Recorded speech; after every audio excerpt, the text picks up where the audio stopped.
அனைவருக்கும் வணக்கம். இன்றைய பதிவில் பிரம்ம முகூர்த்த நேரத்தில் காலையில் எழுந்ததும் இந்த ஒரு வார்த்தையை ஒரு 11 முறை சொல்லுங்க. கண்டிப்பாக உங்களுடைய வேண்டுதல் நிச்சயமாக நிறைவேறும்.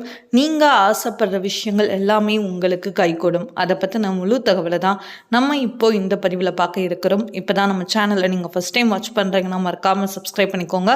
பக்கத்தில் இருக்கிற பெல் ஐக்கானை கிளிக் பண்ணிக்கோங்க. அப்போ நான் போடுற வீடியோஸ் எல்லாமே உங்களுக்கு நோட்டிஃபிகேஷன் வரும். இப்போ வீடியோக்குள்ளே போகலாம். வாழ்க்கையில் நம்ம ஆசைப்படுற விஷயங்கள்லாம் எளிதில் கைகூடணும், நம்ம நினைக்கிற வேண்டுதல்லாம் நிச்சயமாக நிறைவேறணும் அப்படின்னா காலையில் பிரம்ம முகூர்த்த நேரத்தில் எழுந்து நம்ம கடவுளை வழிபட்டோம் அப்படின்னா கண்டிப்பாக நம்மளுடைய எல்லா விதமான ஆசைகளும் நம்மளுடைய கோரிக்கைகள் நிச்சயமாக நிறைவேறும். அதற்கான ரொம்ப உரிமையான அந்த உரிய நேரம் தான் இந்த பிரம்ம முகூர்த்த நேரம்.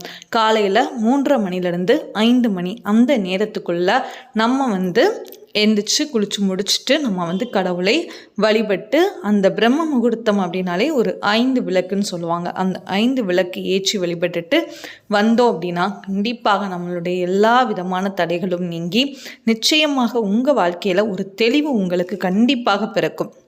இப்போ அப்படிப்பட்ட சக்தி வாய்ந்த இந்த பிரம்ம முகூர்த்த நேரத்தில் நம்ம கேட்குற விஷயங்கள்லாம் சீக்கிரமாக நமக்கு கைகூடும்.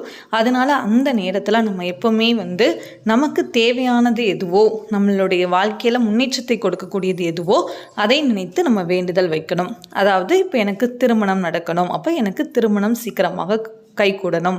அந்த மாதிரி திருப்பி நம்ம சொல்லிக்கிட்டே இருக்கும்போது வரன் சீக்கிரமாகவே நமக்கு அமையும், சீக்கிரம் திருமணமும் கைகூடும். சரிங்க, இப்போ நான் சொல்லக்கூடிய இந்த ஒரு வார்த்தையை நீங்கள் பிரம்ம முகூர்த்த நேரத்தில் நீங்கள் சொல்லுங்கள். முதல்ல எப்போவுமே விநாயகரை வழிபட்டுட்டு தான் அந்த நாளை நம்ம ஆரம்பிக்கணும். ஸோ அது பிரம்ம முகூர்த்த நேரமாக இருந்தாலும் சரி, விநாயக பெருமானுக்கு நீங்கள் எளிய வழிபாடு செஞ்சுட்டு தான் நீங்கள் அடுத்த விஷயத்தை நீங்கள் ஆரம்பிக்கணும். சரிங்க, அப்போது விநாயக பெருமானை நல்ல மனசில் வேண்டிக்கோங்க. என்னோட விஷயங்கள், என்னோட வேண்டுதல் எல்லாமே சீக்கிரமாக நிறைவேறணும் அப்படின்னு சொல்லி வேண்டிக்கோங்க. சரிங்க, இப்போ நான் சொல்லதை நீங்கள் சொல்லுங்கள்.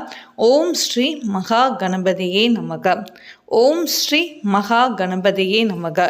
இந்த விநாயகருடைய இந்த வார்த்தையை சொல்லிட்டு அந்த பிரம்ம முகூர்த்த பூஜையை ஆரம்பிங்க. அந்த நாளை நீங்கள் ஆரம்பிங்க, எல்லாமே நடக்கும். சீக்கிரமாக உங்களுடைய வேண்டுதல் எல்லாமே சீக்கிரம் நிறைவேறி நீங்கள் ஆசைப்பட்ட வாழ்க்கை நிச்சயமாக உங்களுக்கு அமையும்.